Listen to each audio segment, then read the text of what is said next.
ரொம்ப நாள் கழிச்சு இன்னைக்கு தான் எங்கள் வீட்டில் வந்து இட்லியை வந்து செஞ்சேன். ஏன்னா இட்லி செஞ்சால் அது வேற பாத்திரத்த தனியாக கழுவணுமா, தோசைனா வந்து நமக்கு சிம்பிளாக முடிஞ்சு போயிடும் அப்படின்னு சொல்லிட்டு இட்லி செய்கிறது வந்து விட்டாச்சு. இன்னைக்கு வந்து பையனுக்கு வந்து ஃபீவர்னால டாக்டர் வந்து இட்லி தான் நைட்டு கொடுங்க அப்படின்னு சொல்கிற ஒரே ரீசனுக்காண்டி தான் அன்றைக்கி இட்லி செஞ்சேன். அது இட்லி துணி கூட காணாமல் போயிட்டு எங்கே போச்சுன்னு கூட தெரியல. அதனால் இன்றைக்கி வந்து இட்லி துணி கூட புதுசாக தான் இன்றைக்கி வந்து கட் பண்ணி எடுத்தேன்.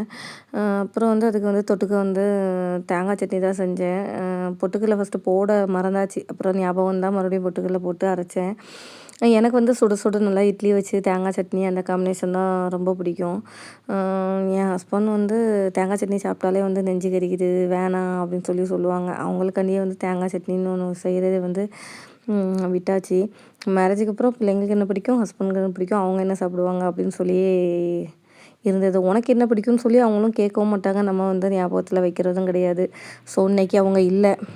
அதனால் வந்து நல்லா சுட சுட வந்து இட்லியை வச்சு தேங்காய் சட்னி வச்சு நானும் வந்து சாப்பிட்டாச்சு. சாப்பிட்டுட்டு வந்து பையனுக்கு கொடுத்தேன். அவனுக்கும் வந்து இந்த இட்லி தேங்காய் சட்னி காம்பினேஷன் தான் ரொம்ப